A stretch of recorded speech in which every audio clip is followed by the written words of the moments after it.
Welcome my channel DLBSR। आपका बहुत बहुत स्वागत है। आज हम कक्षा 8 का पाठ नंबर 11 भूगोल का अंतिम पाठ आपदा प्रबंधन को पढ़ेंगे। आपदा प्रबंधन से तात्पर्य है आपदा जो मुसीबत का समय और उसको किस तरीके से डील करना है, मैनेज करना है, जिससे हमारा नुकसान कम से कम हो। आपदा को अंग्रेजी में डिजास्टर कहते हैं। डिजास्टर शब्द की उत्पत्ति फ्रेंच भाषा के शब्द डिजास्टर से हुई है, जिसका जो दो शब्दों से बना है, डैश और आस्टर से मिलकर। डैश का अर्थ होता है अशुभ और आस्टर का अर्थ होता है सितारा। इस प्रकार डिजास्टर का अर्थ होता है अशुभ सितारा या तारा। इसमें बहुत अधिक जो जान माल का नुकसान होता है, जो विपदाएं आती हैं जैसे भूकंप, बाढ़, बहुत ज़्यादा नुकसान होता है, हानि होती है इन चीज़ों की।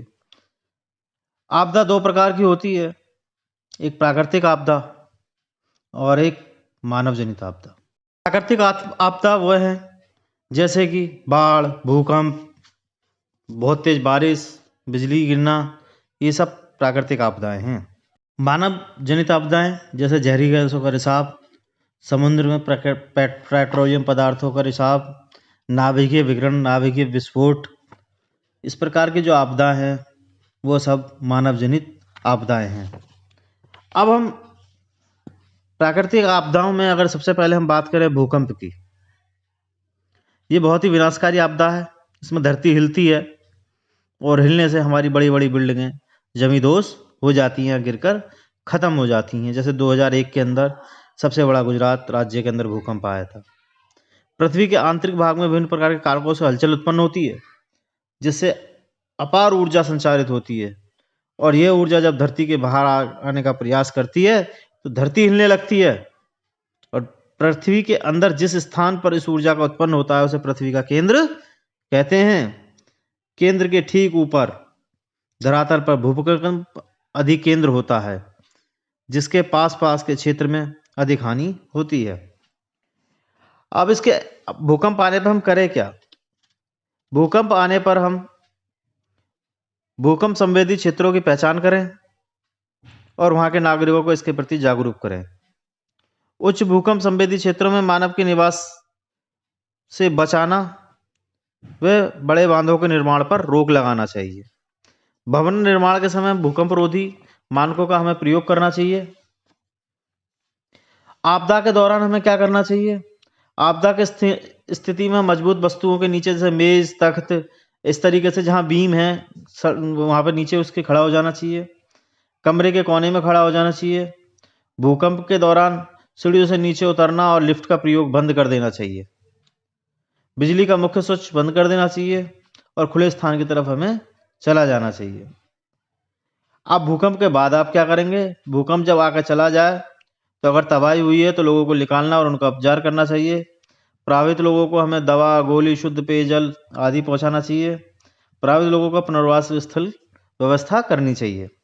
इसके बाद जो हमारी अगली है आपदा, वह है सुनामी। सुनामी समुद्र तट के क्षेत्र में आने वाली प्राकृतिक आपदा है और बहुत बड़ी बड़ी लहरें उत्पन्न होती हैं। सुनामी शब्द का उत्पन्न जापानी भाषा के सुमानी से हुआ है। इसमें टी साइलेंट होता है, टी सुमानी, जिसका अर्थ है पत्तन लहर। सुनामी को भूकंपीय सागरीय लहरें भी कहते हैं, क्योंकि जब समुद्र में भूकंप आता है, प्लेटें हिलती हैं, तो वो जो तेज ऊर्जा उत्पन्न होती है उससे समुद्र का जल हिलता है और उससे ऊंची ऊंची भूकंप की से ऊंची ऊंची लहरें उत्पन्न होती हैं और समुद्र का पानी शहर में, गांव में बाहर आ जाता है, जिससे बहुत ज्यादा तबाही होती है। अगली आपदा भूस्खलन। यह आपदा सामान्यतः पर्वतीय स्थानों पर होती है। प्राकृतिक तथा मानवीय दोनों कारणों से होती है। ये भौतिक, रासायनिक एवं मानवीय क्रियाओं के फलस्वरूप चट्टानें टूटती फूटती रहती हैं। चट्टानों का ये मलबा पृथ्वी की गुरुत्वाकर्षण शक्ति कारण नीचे सरकता रहता है, इससे ये भूस्खलन होता है। अगली आपदा हमारी ज्वालामुखी विस्फोट। जब पृथ्वी के अंदर गर्म मैग्मा धरातल, कमजोर धरातल पर बाहर निकलने की कोशिश करता है तो इससे पृथ्वी पर एक विस्फोट होता है, जिसे ज्वालामुखी विस्फोट कहते हैं। जल वाष्प, गैस, धुआं आदि निकलकर बाहर आता है और इसके साथ साथ मैग्मा निकल करके बाहर आता है, जो बाहर आके हम लावा कहते हैं, और पृथ्वी की सतह पर लावा फैल जाता है और धीरे धीरे ठंडा होता है। इसके कारण पूरे में अंधेरा हो जाता है धूल मिट्टियों के कारण, और पृथ्वी का कुछ भाग ऊपर की ओर उड़ जाता है। अगला है चक्रवात। कम वायुमंडलीय दाब के चारों ओर घुमावदार हवाओं से तेजी से जो आंधी चलती है उसे हम चक्रवात कहते हैं। यह आपदा स्थलीय एवं समुद्री दोनों स्थानों पर आती है। उत्तरी गोलार्ध में इन हवाओं के चलने की दिशा घड़ी की दिशा की सुई की तरफ होती है। यह हवाएं इतनी तेज होती हैं कि इनके संपर्क में आने वाली हर वस्तु को उखाड़ कर अपने साथ ले जाती है, और मूसलाधार बारिश भी और तेज आंधी इसकी बहुत तेजी से होती है। इसका मुख्य कारण है सूर्य की गर्मी से हवा गर्म होकर ऊपर उठती है और नीचे अपने पीछे कम वायु दाब बना देती है। ऊपर उठती हुई गर्म हवा नीचे की नमी से संघनित होकर बादलों का निर्माण करती है। रिक्त स्थान को भरने के लिए नम हवाएं तेजी के साथ आती हैं नीचे, जिसके कारण बहुत तेजी से हवाएं घूमने लगती हैं और चक्रवात उत्पन्न हो जाता है। चक्रवातों को विभिन्न देशों में विभिन्न नामों से जाना जाता है, जैसे अमेरिका में हरिकेन, चाइना में टाइफून, जापान में टेफू और ऑस्ट्रेलिया में बिल्ली बिल्ली कहते हैं। अगली आपदा है आकाशीय बिजली। आकाशीय बिजली चमकने से बहुत तेजी से चमकती है और जहाँ गिरती है वहाँ पर गड्ढा कर देती है और आसपास के इलाके में आग भी लग जाती है और बहुत ही ज़्यादा मनुष्य तक की मृत्यु हो जाती है। इससे फसल और जंगलों में भी आग लगती है, जिसके कारण आसमान में विपरीत आवेश वाले बादलों का जब आपस में टकराव होता है तो घर्षण उत्पन्न होने से बिजली उत्पन्न होती है। बादल का फटना, ये घटना अधिकतर पहाड़ी क्षेत्रों में होती है। ऊपर बादल बहुत तेजी से एक दूसरे से टकराते हैं, इनमें नमी ज़्यादा होती है जिससे बादल टकरा जाते हैं और बहुत अधिक बारिश होती है। अगली है बाढ़। जब नदी का पानी उसके किनारों से बाहर होने लगता है और आसपास के लोगों को और क्षेत्र को प्रभावित करता है तो इसे बाढ़ कहते हैं। इस आपदा के पहले बहुत हानियाँ होती थीं, लेकिन जब से बांध आदि बन गए हैं तो उससे पानी काबू में रहता है और बाढ़ इतनी नहीं आती। ऐसी सूखा, जब कई महीने कई साल तक बरसात नहीं होती और क्षेत्र में पानी की कमी हो जाती है और पशु पक्षी मानव बहुत ज़्यादा परेशान हो जाते हैं और साथ में भोजन की भी कमी हो जाती है, क्योंकि पानी नहीं होगा तो भोजन भी उत्पन्न नहीं हो पाएगा और इससे लोग मरने लगते हैं। तो इससे ऐसी स्थिति को सूखा कहते हैं। इसका मुख्य कारण बारिश कम होना है। अब है अगला मानव जनित आपदाएं। मानव जनित आपदाएं मुख्य रूप से ऐसी आपदाएं जो मानव द्वारा घटना के लिए मानव जिम्मेदार है। मानव ने कोई घटना करी और उसके द्वारा उत्पन्न हुई जो आपदा है वो मानवीय आपदा है। जैसे कि भूकंप, बड़े बड़े बांध बना दिए, दूसरी जगह भूकंप आ गया।